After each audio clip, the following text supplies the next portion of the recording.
entendant ces mots, les fleurs du jardin des petits poneys s'entr'ouvrirent doucement. Leurs parfums se répandirent en un joyeux nuage de toutes les couleurs. Et les petits poneys se mirent à danser, le cœur éclatant de bonheur. Ils avaient retrouvé l'affection de leurs amis les fleurs. Les ailes des papillons multicolores caressaient le museau des petits poneys et ceux-ci fermaient les yeux avec délice. Brusquement, un vacarme effrayant les terrifia.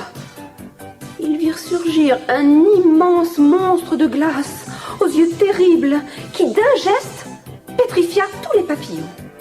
En un instant, les pauvres insectes devinrent blancs et cassants comme des cristaux de glace et se mirent à tomber sur les petits poneys par milliers. Les pauvres petits poneys se retrouvèrent tout grelottants, perdus dans une épaisse couche de neige. Le monstre de glace les regardait d'un air épouvantable. Dans son énorme bouche soufflait un vent de tempête. Malgré la neige et le froid, les courageux petits poneys réussirent à se regrouper pour se réchauffer. Ils se serraient les uns contre les autres. Ils pensaient tous ensemble très fort à un merveilleux soleil qui pourrait faire fondre le monstre de glace. Et celui-ci soufflait toujours de plus en plus violemment. Ses horribles ricanements redoublaient. Malgré tout, les petits poneys continuèrent à penser très fort à leur beau soleil disparu. C'est alors qu'un grand rayon doré partit du front de chaque petit poney et une immense colonne de lumière s'éleva au milieu de la tourmente jusqu'au monstre de glace qui grimaça de douleur. Immédiatement, il commença à fondre et ne fut bientôt plus qu'une gigantesque cascade dorée qui se répandit sur la terre. La neige disparut et des milliers de papillons surgirent de chacune des gouttes d'eau qui éclaboussaient les petits poneys. Quelle fête! L'affreux monstre de glace avait fui. Il ne restait plus à sa place qu'une colline de cristal qui brillait au soleil et sur laquelle les petits poneys firent de merveilleuses glissades. Chaque fois qu'un petit poney frappait du pied le cristal magique, une musique extraordinaire s'élevait en une multitude d'étincelles d'or. Attirés par les notes enchantées, les oiseaux se rassemblèrent dans tous les arbres alentours et leurs chants accompagnèrent les ébats joyeux des petits poneys.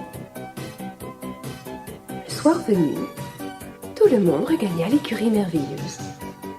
Longtemps avant de s'endormir, les petits poneys évoquèrent cette journée mouvementée, leur frayeur devant le monstre de glace et surtout leur joie de l'avoir courageusement vaincu. Ce jour-là, les petits poneys Bleuet et Luciole dormaient encore, bien à l'abri dans leur écurie merveilleuse. Ils rêvaient des délicieuses promenades dans les nuages qui les entraînaient chaque jour un peu plus loin dans l'espace. Leurs amis étaient déjà réveillés. Certains même jouaient dans le château féerique. D'autres, comme des papillons, faisaient leur toilette dans le salon de beauté avant d'aller galoper parmi les fleurs du jardin.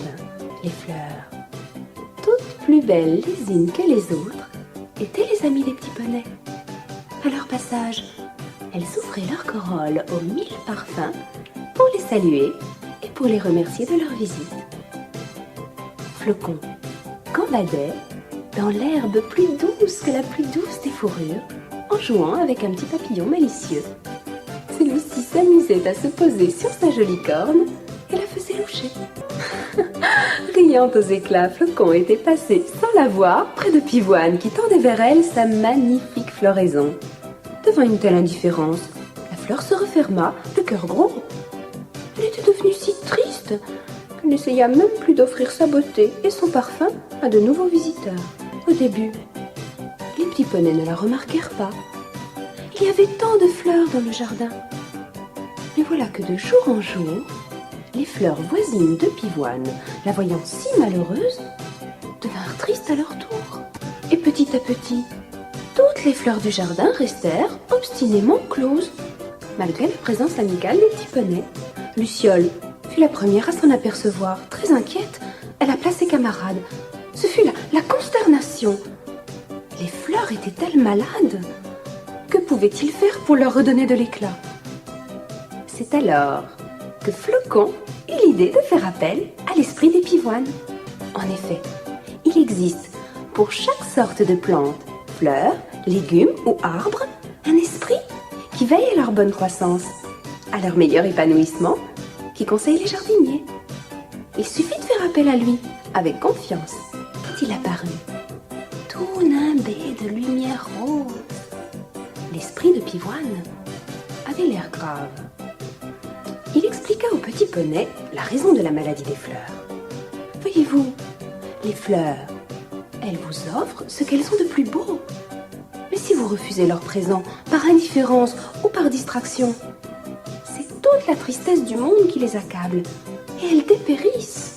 Les petits poneys furent grandement soulagés d'apprendre que leurs fleurs pouvaient guérir. Ils s'empressèrent aussitôt de leur adresser des paroles très gentilles, les priant de leur faire à nouveau cadeau de leur merveilleuse beauté et de leur senteur exquise. Jolies fleurs, amies exquises, amies très chères, ouvrez vite vos belles corolles. Nous vous aimons tant. Nous ne pourrions pas nous passer de votre présence.